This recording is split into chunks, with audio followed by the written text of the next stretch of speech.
અમુક વળી બંધ થઈ ગયા છે માર્કેટમાં ઓમ કરી નો શું તેમ કે ખોટા અડીએ ન ચડતા ને ભેદા વેરે જાય એવું મને આવડે છે. તો નમસ્કાર મિત્રો અને સ્વાગત છે તમારા બધાનું ફરીથી આજના એક નવા વિડીયોમાં. તો વિડીયોમાં આજે આપણે જોઈ રહ્યા છીએ કે ભાઈ ભાવેશ જીલિયા અને ભાર્ગવ જીલિયા જે જીલિયા ગામમાં જેનું ફાર્મ હાઉસ છે તેને તોડી પાડવામાં આવ્યું છે. તો કોઈને ખબર નથી કે ભાઈ ફાર્મ હાઉસ શા માટે તોડી પાડવામાં આવ્યું છે.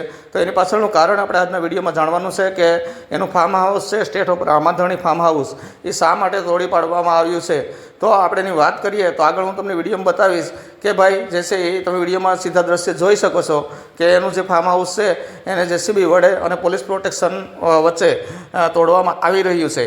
તો શા માટે તોડવામાં આવી રહ્યું તો વાત કરીએ તો ભાઈ અત્યારે ક્ષત્રિય સમાજના જે આગેવાનો છે એમાં ખૂબ રોષ છે અને લગભગ આરોપી 18 પકડાણા એમાં બધા ક્ષત્રિય સમાજના જે છોકરાઓ છે સૌથી વધારે છે, જેના કારણે ક્ષત્રિય સમાજમાં રોષ છે અને રોડ વચ્ચે સરઘસ કાઢ્યું, જે વરઘોડો કાઢ્યો તેને લઈ અને ક્યાંક ને ક્યાંક ક્ષત્રિય સમાજમાં ગુસ્સાની લાગણી જોવા મળી છે.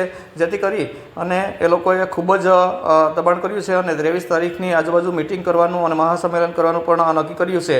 તો તમે વિડીયોમાં જોઈ શકો છો કે આ કારણ છે કે જે ભરબજારે જે આરોપીને મારવામાં આવ્યા અને વરઘોડો કાઢવામાં આવ્યો, જેને લીધે થઈ અને ક્ષત્રિય સમાજમાં ખૂબ આક્રોશ ફેલાયો હતો અને જેના કારણે થઈ અને આજે છે એ ભાવેશ જીલિયા રબારી છે તેનું જે ફાર્મ હાઉસ છે તેને તાત્કાલિક તોડી પાડવામાં આવ્યું છે. પોલીસને પ્રેશર આવ્યું હતું કે જો પોલીસ આ કામ ન કરે અને ફાર્મ હાઉસ ન તોડે તો પોલીસને પ્રોબ્લેમ થાય એમ હતો અને કાયદો અને તંત્ર હાથમાં લીધું ક્યાંક ને ક્યાંક એવું લાગી રહ્યું હતું અને ક્ષત્રિય સમાજ બહુ મોટું કંઈક કરે એ પહેલાં આ લોકોએ પોલીસ અને તંત્ર સેફટીથી આ જે ફાર્મ હાઉસ હતું એને તોડી પાડવામાં આવ્યું હતું. કેમ કે જે ભાર્ગવ અને ભાવેશ છે તે પણ ક્યાંક ને ક્યાંક ગુનાહિત કાર્યમાં જોડાયેલા છે.